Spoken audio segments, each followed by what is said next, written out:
Hey guys, this week's video is dedicated to all our brothers and sisters in the land of Israel.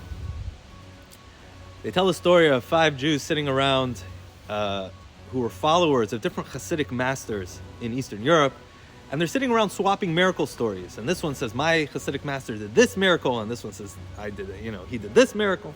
And they see a fellow sitting there quietly, and they say, what's your story? And he says, I'm a follower of Rabbi Shalom Dovber of Lubavitch, the 5th Chabad Rebbe. I'm a lumber merchant.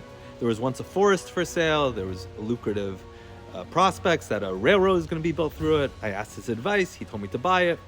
Totally financially ruined me. The railroad was never built there. And they said, and he said, no, now I'm in debt. So they said, so what's the miracle? So he said, the miracle is I'm still his follower. In this week's Torah portion, Parshat Lech Lecha, we have a jam-packed Torah portion full of the adventures of Abraham.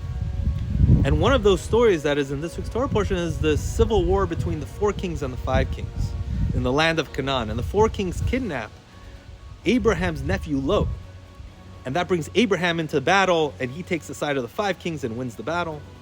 But within that story, there's an interesting little anecdote, which is that as the 5 kings were retreating, they retreated through an area that had these deep clay pits. And they fell into them, and they miraculously were able to get out. And they say this was reminiscent of the miracle that happened to Abraham when he was younger with King Nimrod, when King Nimrod threw Abraham into the fiery furnace, and God miraculously turned the furnace into a garden. And Rashi, the foremost commentary, links these stories. And he says, all those who had been skeptical if God had truly made a miracle for Abraham by King Nimrod, when they saw the miracle by the 5 kings, they said, oh, the miracle by Abraham was God. They became true believers in God, that he did these miracles. Okay, interesting story. But what's more interesting is that, wait, so if you saw the repeat miracle, that made you more of a believer? Doesn't seeing something repeat itself make you less of a believer? Less miraculous? If you see an open miracle, splitting of the Red Sea, water turning to blood, you'd say, oh my God, this is the hand of God. There's no question. I believe in God.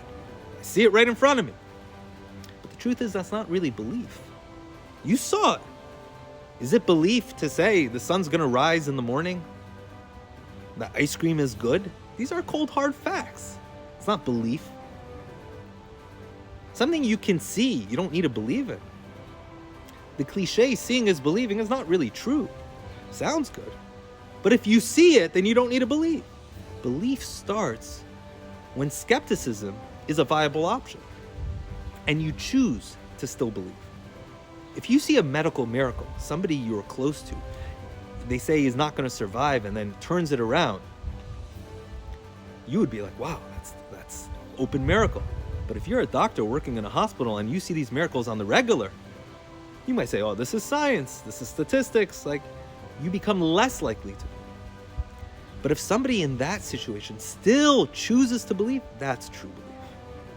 If somebody chooses to look under the hood of familiarity and still see the hand of God, that's a true belief. These skeptics, when they saw it happen again, they chose to believe. Yes, it was a repeat. And that's what made it true belief in that point. They could have been skeptical, but they chose to believe. The lesson for us is that, we could sit around waiting for something huge to happen in our life before we recognize the hand of God. Or we could look around us and recognize the hand of God in everything that's going on around us. The miracles that are all around us that we have different labels for, everything but God, are also God. All around us, every day. Let's look under the hood of the familiar and see God operating there. Shabbat Shalom.